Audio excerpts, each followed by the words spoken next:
আমার আজকের এই ভিডিওতে আমি কোনো সিনেমা নিয়ে কথা বলবো না, আমি কোনো সেলিব্রিটি নিয়ে কথা বলবো না, কাউকে রোস্ট করব না, কাউকে বাজে ভাষায় গালাগালিও করব না। আমি আজকের আমার এই ভিডিওতে আপনাদের সামনে এমন একটা হৃদয় বিদারক ঘটনা আপনাদের সাথে শেয়ার করতে যাচ্ছি, যেটা অলরেডি আপনারা সোশ্যাল মিডিয়ার মধ্যে দেখছেন। অনেকের হৃদয় ভেঙে চৌচিন্ন হয়ে গেছে যে 2026 সালে এসেও এইরকম ধরনের হৃদয় বিদারক, এইরকম ধরনের অমানবিক ঘটনা, এই ধরনের মনুষ্যত্বহীন কাজ এখনও মানুষ করতে পারে। আমি বলতেছিলাম নরসিংদীর রায়পুর থানার মেথিকান্দা রেল স্টেশনে ঘটে যাওয়া বুবি বেগমের সাথে যে ঘটনাটা, সেই ঘটনাটার কথা। একটা মানুষ বুবা কথা বলতে পারে না, তার দৈনিক ইনকামের কিছুটা অংশ একটু একটু করে জমিয়ে দীর্ঘ 25 বৎসরে 40,000 টাকা সে একসাথে গচ্ছিত করতে পারে। সেই গচ্ছিত অর্থটা, সেই গচ্ছিত টাকার লুপটা সামলাতে পারে না কিছু দুষ্কৃতিকারী।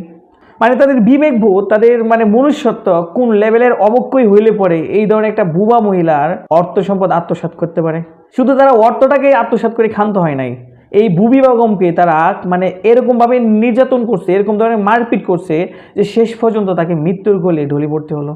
আমাদের চোখের সামনে অহরহ এরকম অমানবিক ঘটনা ঘটেই যাইতেছে, আমরা সেগুলো দেখতেছি। বাট এই ঘটনা কিন্তু আমাদেরকে গভীরভাবে মর্মাহত করেছে এবং আমাদেরকে এই একটা প্রশ্নের সামনে দাঁড় করিয়েছে যে আমরা আদৌ কি ভালো মানুষ হতে পারছি, আদৌ কি আমরা সভ্য হতে পারলাম। এমন বুবি বেগমের সাথে আমাদের দেশের আনাচে খানাচে অসংখ্য অগণিত এই ধরনের মানবতা বিরোধী কাজ বা এই ধরনের অন্যায় অবিচার কিন্তু চলতেই আছে।